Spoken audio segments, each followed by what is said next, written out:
Hi, everyone. Harry here to talk about a one-man terror squad going after federal judges, state officials, members of Congress, and all clearly, we'll find this out more as the case develops, connected to Donald Trump and the absolute hatred that his followers not just embrace, but act on, at least act on enough for what happened here, which is a torrent of abusive, threatening, death threats and the like over months, 7, 8 months.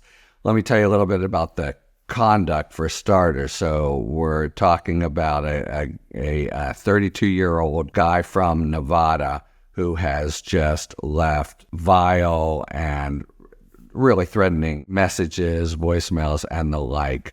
And the cast of his victims, which in fact is what they are, makes it clear that he is a soldier of the would-be next president Donald Trump. So let's start with the core. All these cases, and actually not just Trump, but more broadly, he obviously is enraged and has sympathy about the prosecution of all the marauders from January 6th. So there's a core five. We don't even know everyone, and this has just been brought.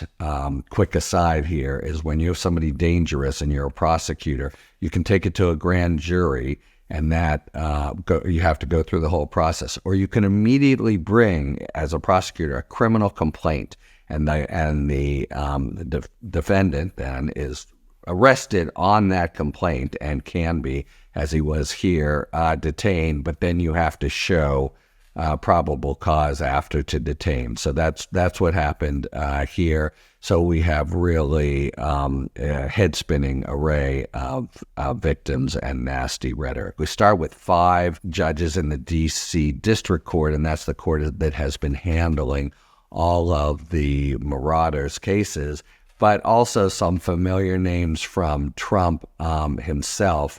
Beryl Howe, who was the chief judge recently and issued a lot of the decisions rejecting Trump's claims and in fact, ridiculing them in a way. Sometimes they were issued under seal if they were discovery disputes, but we have found she was a very forceful chief judge who brooked no nonsense. But there are 4 others. I think you look at the list and you see a common theme, which is all women or African Americans. Point 3 is that each of these that I'll make. One of these is actually a good friend. I'm not going to go and identify, but it just really brings home. You think of these guys as sort of stray assholes, but what judges don't have much. There's some security personnel, but it changes your life completely. Not to mention makes you live in fear to get these kinds of threats. I'm sure it's really unsettling, and they've become so casual in the age of Trump. And this is the Trump problem par excellence. This is why we have gag orders and the like. He says vile stuff that we know with a wink and a nod, or maybe not even with a wink and a nod, are suggestions, requests, orders, exhortations to go commit violence against people who've had the effrontery to sit in judgment on him.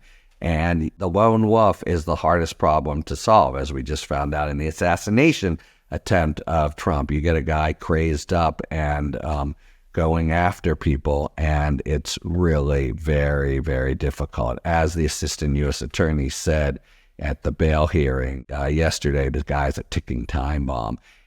Okay, we have those 5. We have U.S. District Judge Lewis Kaplan. Remember him? We know that he presided over litigation involving Trump.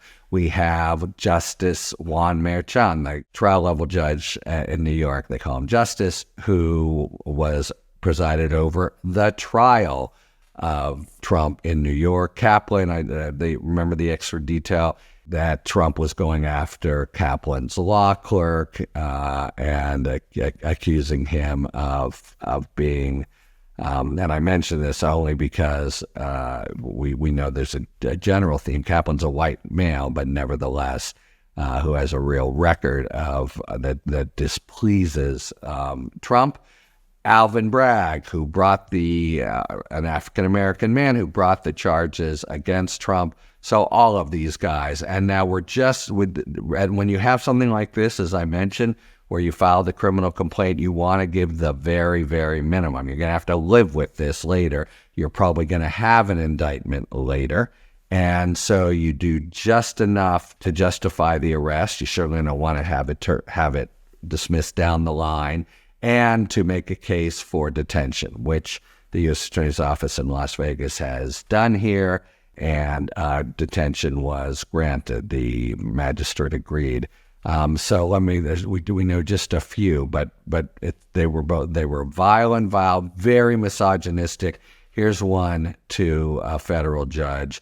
You are a woman. You have to have men do things for you. You can't do shit to Donald Trump unless you send a man to do it. If you keep trying to fight this war against liberty, you will be dead. Okay, so you get the flavor, misogyny, illusion of patriotism on the part of Donald Trump, and just violence.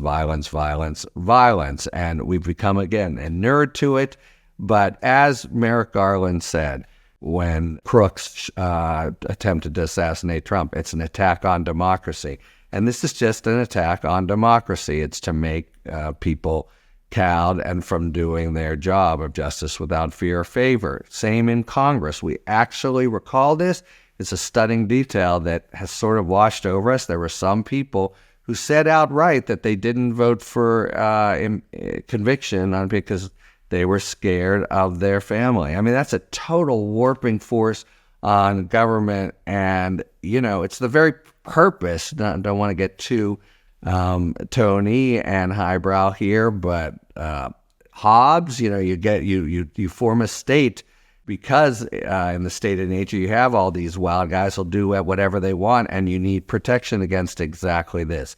Just want to say it plays a sort of extreme, but it really is a root attack on democracy. Okay, there was one more that I wanted to read that was played in court. Again, I'm sure they have 100 messages against this guy. And in fact, you have to wonder, I'm not criticizing, but I think I wonder what caused them to let him go this long. I'm sure they were surveilling him very closely, but now to come in and so quickly. We'll learn that as the indictment or the charges are ripened. So here we go. What he said, this threat is directed to Merchan and Bragg.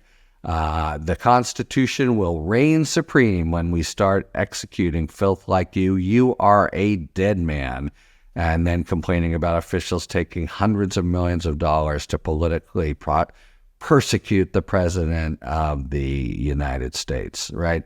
A flat-out terrorist, an advocate of violence, and it's not a very long line from the nasty vitriol that Trump says every day and actions like this.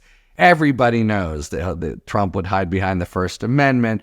There are things to be said if we try to bring him into this case.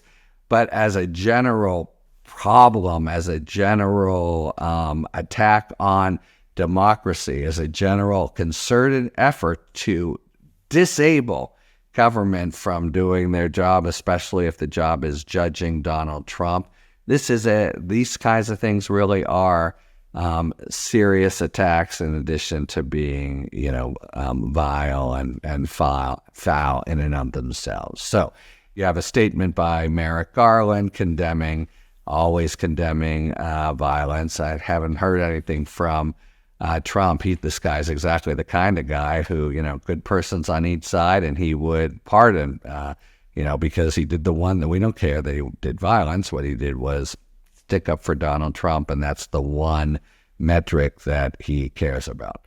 So Just a particularly nasty guy, and we're going to find out more and more. But this is the wages of the age of Trump and the really sort of debasing effect on not just political, but legal system, right? Really try to keep judges from doing their vital constitutional work. And this guy is himself a piece of work. We'll find out more about 32-year-old Spencer Gear and his plots. You know, there's a line: most people who say these things won't act, but you don't know which will and which won't. And the whole thing really needs to be considered with real gravity. Talk to you later. Thanks for tuning in. If you enjoyed this video and other Talking Feds content, please take a second to like and subscribe. Talk to you later.